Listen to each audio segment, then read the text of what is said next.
पेट को जब भूख लगती है तो पेट अपने आप भोजन खोजने में लग जाता है। कहाँ खाना मिलेगा, कहाँ इंडियन खाना मिलेगा, कहाँ भारतीय भोजन मिलेगा। पेट की भूख अपने आप हमें भोजन तक पहुंचा ही देती है। वैसे ही जब भूख मन की होती है तो वो हमें भगवान के सत्संग तक पहुंचा ही देती है। क्योंकि एक तन की भूख है और एक मन की भूख है, एक शरीर का भोजन है और एक मन का आत्मा का भोजन है। शरीर के भोजन का तो हम खूब ख्याल रखते हैं। जब भारत से ही यात्रा शुरू करी होगी तो पूरी प्लानिंग कर ली थी कि यहाँ भोजन खाएंगे, इस रेस्टोरेंट में इस दिन खाएंगे, और रेस्टोरेंट से भी काम नहीं चलता तो अपने बैग में भी धर के लाएंगे, थोड़ी थोड़ी पापड़ी लाएंगे, बिस्कुट लाएंगे, नमकीन लाएंगे, तो कहीं भी हमारा पेट भूखा ना रह जाए इसकी हम पूरी व्यवस्था बना लेते हैं, कर लेते हैं। तो वैसे ही हमारे आत्मा की तृप्ति हो जाए, हमारी जो अंतःकरण है, हमारी जो आत्मा है, जो सोल है, जो भगवान का अंश है, उसकी तृप्ति का हम ध्यान रखना भूल जाते हैं। और यही रीज़न है कि जिसके कारण हमारा तन बिना भोजन के बीमार पड़ जाता है। आप शरीर को 2 दिन भोजन ना दो तो देखो अपने आप इसकी हालत खराब हो जाएगी। वैसे ही हमारे मन का, आत्मा का भोजन जब इसे नहीं मिलता तो मन की हालत भी खराब हो जाती है। मन की हालत कैसे खराब होती है? ये जो जितने भी मन से जुड़े हुए रोग हैं, टेंशन, स्ट्रेस, अशांति, एंजाइटी, डिप्रेशन, ये सब कौन से, किसके रोग हैं? मन से जुड़े रोग हैं, मानसिक रोग हैं। अब इन मानसिक, पहला तो देखो, पहला तो कारण क्या है वो जानना है। पहला कारण जानना है, समस्या जाननी और फिर समाधान जानना है। अच्छा, एक बहुत सुंदर बात सुनो कि जल ही कीचड़ का कारण है, जल ही कीचड़ का कारण है और जल ही कीचड़ की सफाई का निवारण है कि नहीं? जल से ही कीचड़ होती है, पर कीचड़ को साफ भी करना हो तो पानी ही कारण है और पानी ही निवारण है। वैसे ही हमारे जीवन की समर्पित हो जाए और जैसे यहाँ से बाहर निकलो, दूसरे क्रिया कर्मों में लगो, वहाँ जा करके वहाँ की संगत देख करके, फिर उस संगत को देख करके मन धीरे धीरे उस तरफ लग जाएगा। जीवन में अगर सबसे बड़ा कोई असर हम पर छोड़ता है तो हमारी संगत का असर छोड़ता है। हम संसारी के बीच में रहेंगे। भगवान श्री कृष्ण ने भगवत गीता में यही कहा, ध्यायतो विषयान् पुंसः संगस्तेषुपजायते, संगात् संजायते कामा, कामात् क्रोधो विजायते, क्रोधात् भवति सम्मोहात्, सम्मोहात् स्मृति विभ्रमः, स्मृतिभ्रंशात् बुद्धिनाशो, बुद्धिनाशात् प्रणश्यति। ध्यायतो विषयान् पुंसः, विषयों का संग करने से हमारे मन में बहुत सारी कामनाएं, डिजायर्स उत्पन्न होती है। ये भी पालूं, ये भी मिल जाए, ऐसा भी हो जाए, वैसा भी हो जाए। अब कामना कर ली बहुत बड़ी बड़ी, करोड़ों की, और जेब में नहीं धेला, तो अब क्या होगा? कामना में बाधा पड़ेगी। और जब हमारी इच्छा पूरी नहीं होती तो हमें क्या होता है? गुस्सा आता है, क्रोध, क्रोधात् भवति सम्मोहात्, सम्मोहात् स्मृति विभ्रमः। क्रोध से क्या होता है? क्रोध से हमारा धीरे धीरे मेमोरी लॉस होता है। जो जितना ज़्यादा गुस्सा करता है ना, उसकी याददाश्त उतनी ज़्यादा कमज़ोर होती है, उसे ज़्यादा चीज़ें याद नहीं रहेंगी, गुस्सा में सब भूल जाएगा, कुछ याद नहीं रहेगा। अच्छा, गुस्सा भी हम किस पे करते हैं? अपने से कमज़ोर पर करते हैं। कोई हमारा काम करने वाला हो या कोई हमारा घर का छोटा बालक हो, उम्र में कम हो, इज्जत में पद में थोड़ा कम, गुस्सा उसी पे आएगा हमेशा। कभी बड़े पे गुस्सा नहीं आता जो हमसे बड़ा शक्तिशाली हो, बड़ा पावरफुल हो।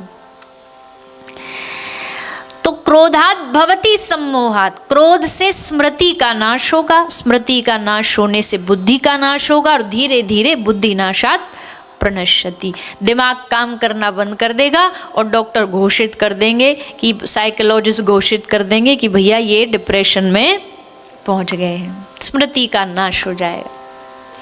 तो ऐसे समय में हम अगर संगति अच्छे लोगों की करें, साधु जनों की संगति कर, हमने अभी पिछली कथा में एक बात बोली थी, सुई अकेली होती है तो चुभने का काम करती है।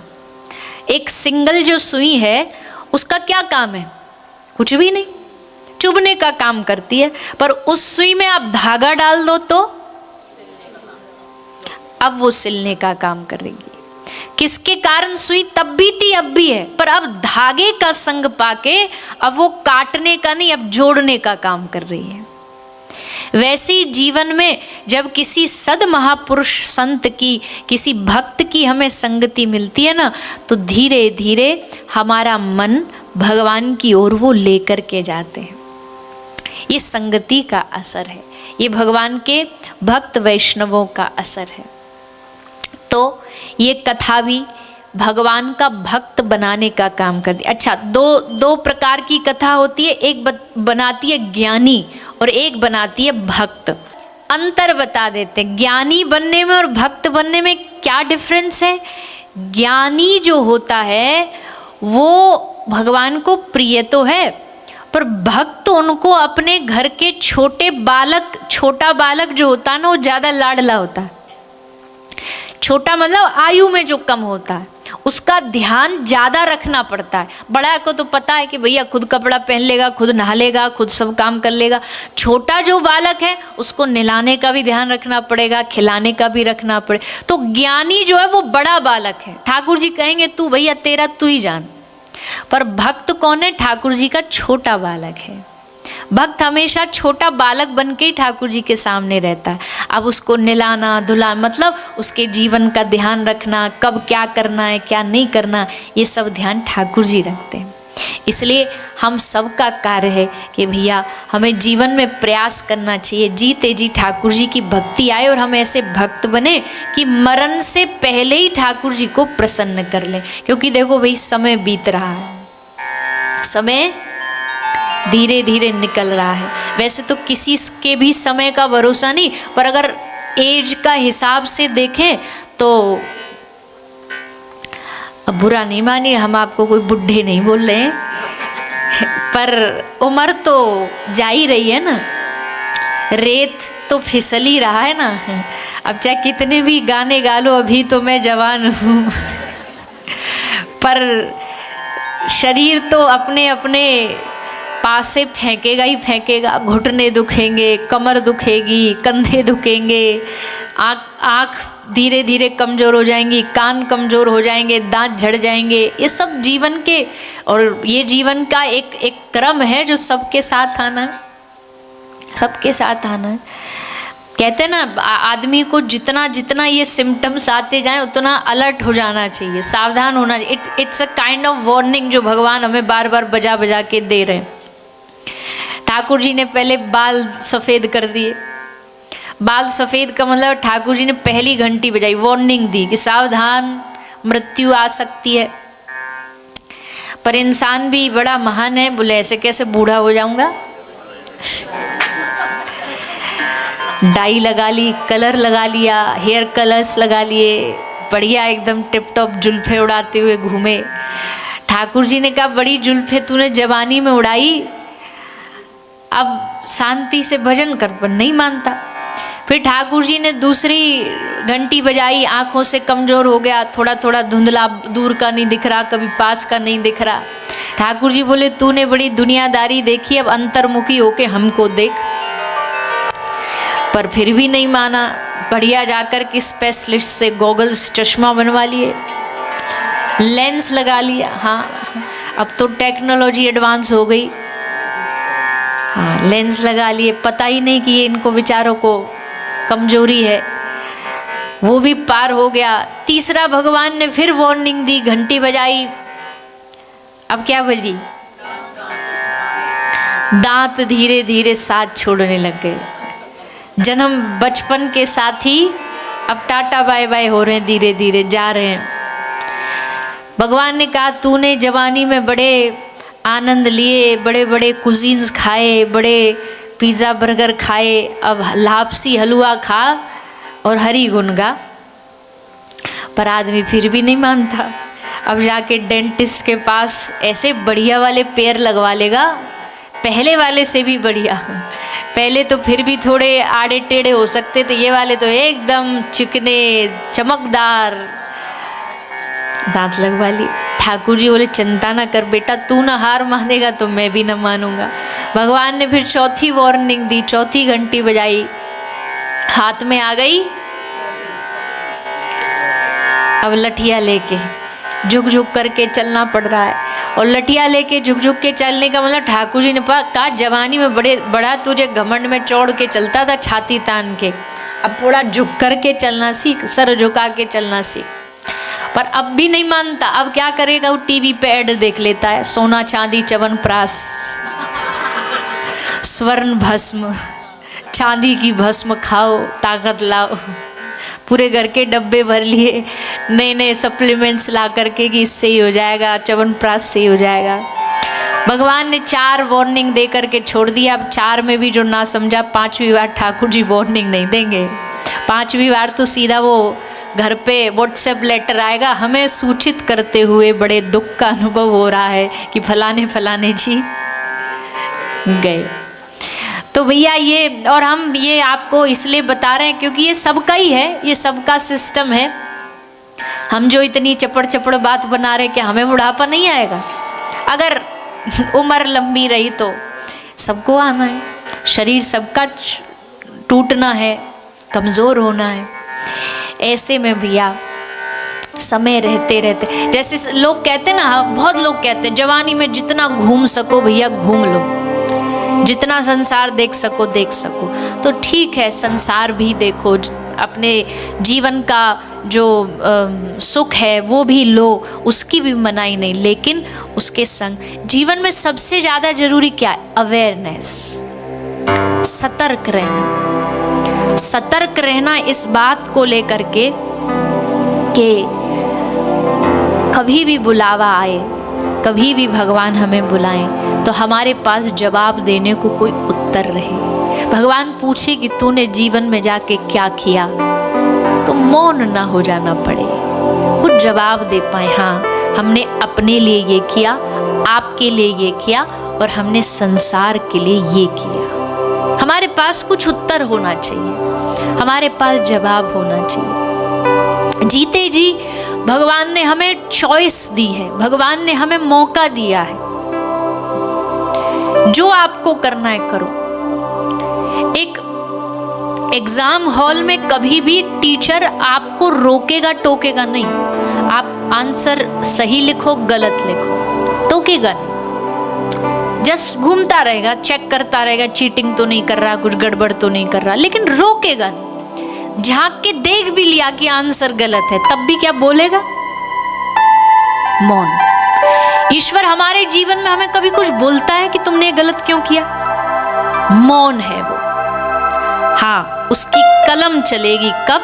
जब आंसर शीट उसके हाथ में आएगी। अब उसका काम है पेन पेपर उठा करके नंबर देना, मार्क्स, फेल और पास का निर्णय करना। जीवन में भगवान ने हमें इतनी आजादी दे दी, कुछ भी करो, कुछ भी करो, जैसा जीना है जियो। कोई पशु की तरह जी रहा है, कोई पशु से बदतर जी रहा है, कोई देवता की तरह जी रहा है, कोई मानव की तरह जी रहा है। अंत में भगवान की कलम उठेगी जब सब कर्मों का हिसाब दिया जाएगा, सब कर्मों का फल दिया जाएगा। जब भी हम कोई कर्म करें ना, तो ये सोच के करें कि जब भगवान को जवाब देना होगा तो क्या मुंह दिखा पाएंगे, क्या नजर से नजर मिला पाएंगे। ऐसा कर्म करें कि भगवान के सामने झुकना ना पड़े, भगवान के सामने नजर न छुपानी पड़े। तो उस जीवन को बनाने का काम भगवान की कथा करती है। हम एक प्रकार का हमारा जीवन माटी है। इस मिट्टी को आप घड़ा बना लो, इस मिट्टी को आप सुराही बना लो, इस मिट्टी से आप हुक्का चिलम बना लो। मिट्टी तो बस पड़ी है आपके हाथों के सामने, जो मन चाहे बना लो। ठाकुर जी ने भी कहा मैंने तुझे जीवन दे दिया, अब इस जीवन को जो बनाना है वो तू बना ले। कोई यहाँ बैठ करके भगवान की कथा सुन करके अपना जीवन बना रहा है, कोई कहीं किसी दूसरे कार्यों में पड़ा पड़ा अपने जीवन को व्यर्थ कर रहा है। भैया एक बात तो सबको समझ लेनी चाहिए कि ये मानव जीवन, वास्तविकता तो ये है कि बार बार नहीं मिलेगा। हमारी सनातन संस्कृति कहती है 84 लाख में भटकने के बाद, चक्कर खाने के, सर्कल खाने के बाद एक बार ये जीवन मिलता है ताकि आप इस सर्कल से आउट हो पाओ, इससे बाहर निकल पाओ। बाकी और कोई योनि नहीं है जिसमें बाहर निकलने का मौका, मानव योनि है जिसमें बाहर निकला जा सकता है। और बाहर कैसे निकला जाएगा? केवल भगवान का स्मरण करके, केवल भगवान को याद करके।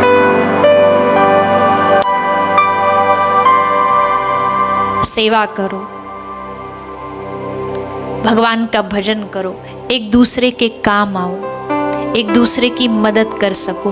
हम कहते हैं अपने जीवन के डेली रूटीन में ना कम से कम 2-3 चीज आपकी फिक्स होनी चाहिए। वो चीज आपके जीवन से कभी जानी नहीं चाहिए, डेली रूटीन में फिक्स होना चाहिए। सुबह उठ करके थोड़ा दाना डाल करके आओ, सुबह उठ करके भोजन बनाओ, पहली रोटी गाय को दे करके आओ। जीवन में दिन में एक कोई ऐसा व्यक्ति हो जिसके आप चेहरे पर, जिसके आप जीवन पर मुस्कुराहट लाओ, कुछ उसकी मदद करके, कुछ उसका थोड़ा सहायता सहयोग करके। ये जीवन के रोज के नियम में शामिल होना चाहिए। जैसे हम रोज के नियम में डॉक्टर हमें बताता है इतना पानी पीना ही पीना है, इतना भोजन करना ही करना है, इतना प्रोटीन लेना ही लेना है, तो वैसे ही जीवन के कर्म में क्या क्या जोड़ना है ये भी भागवत जी हमें सिखाती है, ये भी भगवान की कथा हमें सिखाती है। तो ये प्रयास भागवत के द्वारा हम सबको प्रदान किया गया है। हम सब हर वर्ष की भांति इस साल भी एक अलग देश में आए भगवान की कथा सुनाने के लिए, खुद भी सुने, आसपास के पूरे वातावरण को भी भगवान की कथा सुनाए, नाम संकीर्तन सुनाए, ताकि उन सब का कल्याण हो। जीवाणु, कीटाणु, जीव जंतु केवल भागवत जी के कहने मात्र से, कहते पूरे ब्रह्मांड का, पूरा ब्रह्मांड पवित्र हो जाता है। भागवत जी में इतनी शक्ति है, इतनी ताकत है। तो भागवत जी जब संपूर्ण ब्रह्मांड को पवित्र कर सकती हैं, तो भागवत जी हमें भी पवित्र करेंगे, हमारे चित्त को, हमारे मन को पवित्र करेंगे, ऐसी आशा लेके। और देखो 7 दिन जैसे हमने कहा था ना कि ठाकुर जी की दृष्टि हम पर पड़ती पड़ती, भगवान देखते ही देखते एक बार तो उनकी नजर हम पर पड़ेगी पड़ेगी कि ये क्या कर रहा है। भगवान ने देखा, इससे बड़ा क्या हो सकता। हम कई बार दृष्टांत देते, मैया बिहारी जी गई और बिहारी जी के दर्शन थोड़े अंदर हैं, वृंदावन के सभी दर्शन ठाकुर बड़े भीतर भीतर अंदर घुसे हुए हैं, तो ज्यादा ढंग से दिखते नहीं, और जो थोड़ा बुजुर्ग हो उसको और नहीं दिखते। तो मैया क्या हाथ में दूरबीन लेकर के गई और दूरबीन लेके बिहारी जी का दर्शन कर रही है। अब दूरबीन लगा तो ली अम्मा ने आंख पे, पर दूरबीन लगाई कैसे? उल्टी उल्टी लगाई, आंख वाली उधर कर ली और उधर वाली आंख पे कर ली। तो किसी ने कहा अम्मा तुमने दूरबीन गलत लगाई है, ऐसे नहीं लगाई जाती, उल्टी लगाई जाती है। अम्मा बोली बेटा ये होशियारी तू अपना अपने पास ही रख, मैंने जानबूझ के लगाई है। क्यों? मैं इधर की तरफ लगाती तो मुझे वो दिखाई देता, पर मैंने उसकी तरफ लगाई कि ले तू देख ले कि मैं यहाँ आई हूँ, तू देख कि मैं यहाँ विराजमान हूँ। वैसे आप सब भी ठाकुर जी को कह सकते हो, बड़े हक से कह सकते हो कि देखो सुनो, यहाँ बाली में दुनिया आती है मौज मस्ती करने, पर हम वो छोड़ करके आपकी कथा सुन रहे हैं। एहसान नहीं है ये, पर हाँ तुम्हें बता तो दें, तुम्हें पता तो रहे। तुम्हारी जो दृष्टि है वो हम पे पड़े तो कि देखो हम आपकी कथा यहाँ भी बैठ के श्रवण कर रहे हैं, हम आपकी कथा यहाँ भी गा रहे हैं। भगवान को इससे अच्छा और कुछ भी नहीं लगता। जब भगवान देखते ना कि कोई मुझे याद कर रहा है, भगवान की प्रसन्नता सबसे ज्यादा उसमें। और हम भगवान को याद कर रहे हैं, इसका मतलब एक बहुत प्यारी पंक्ति है, शायद हमने पहले भी सुनाई होगी। कई जन्मों से भुला रही हूँ, कोई तो रिश्ता जरूर होगा। कई जन्मों से भुला रही हूँ, कोई तो रिश्ता जरूर होगा। नजरों से नजरें मिला ना पाई, मेरी नजर का कसूर होगा। नजरों से नजरें मिला न पाई, मेरी नजर का कसूर होगा। कोई तो रिश्ता, कौन सा रिश्ता? तुम ही तो मेरे मात पिता हो, तुम ही तो मेरे मात पिता हो, तुम ही तो मेरे मात पिता हो, तुम ही तो मेरे मात पिता हो, तुम ही तो मेरे बंधु सखा हो, तुम ही तो मेरे बंधु सखा। इतने नाते तुम संग जोड़े, इतने नाते तुम संग जोड़े, इतने नाते तुम संग जोड़े, इतने नाते तुम संग जोड़े। कोई तो नाता जरूर होगा, कोई तो नाता जरूर होगा। कई जन्मों से बुला रही हूँ, कई जन्मों से बुला रही हूँ, कोई तो रिश्ता जरूर होगा। कोई तो रिश्ता जरूर होगा। हमारी भारतीय परंपरा आज से नहीं, बचपन से हमें सिखाती है क्या? त्वमेव माता च पिता त्वमेव, त्वमेव बंधुश्च सखा त्वमेव, त्वमेव विद्या द्रविणं त्वमेव, त्वमेव सर्वं मम देव देवा। ये श्लोक हमें बचपन से सिखाया जाता, भगवान के सामने बोलो, पर हमने बस इसे रट भर लिया है, गले तक उतार लिया, हृदय तक नहीं उतारा है। त्वमेव माता पिता बंधु बांधव, यहाँ तक कि मेरा कमाई मेरा धन भी तुम ही हो। द्रविणम त्वमेव, त्वमेव सर्वम मम देव देवा। आप मेरा सब कुछ हो, आप मेरा सर्वस्व हो, आप मेरा जीवन हो, आप मेरा प्राण हो, आप ही के कारण मैं जिंदा हूँ, आप ही की शक्ति मुझ में।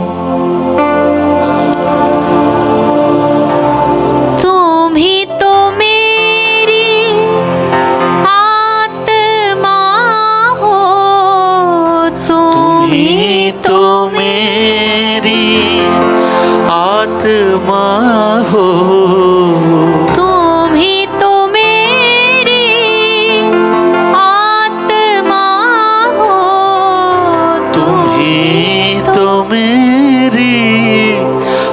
परमात्मा हो, तुम ही तो मेरे परमात्मा, तुम्ही तो मेरे और सबसे बड़ा आश्चर्य, मुझी में रह कर मुझी से पर्दा, मुझे में रह कर मुझी से पर्दा, मुझी में रह कर मुझी से पर्दा, मुझे में रह कर मुझी से पर्दा, पर्दा हटाना जरूर होगा, पर्दा हटाना जरूर अच्छा होगा। सोचो ये कर्टेन सारे बंद हो जाए, पूरा ये कर्टेन बंद हो जाए, पूरा यहाँ अंधेरा हो जाए, और फिर आप दोष दो सूरज उगा ही नहीं है आज तो उजाला आया ही नहीं है, तो सूरज का दोष है?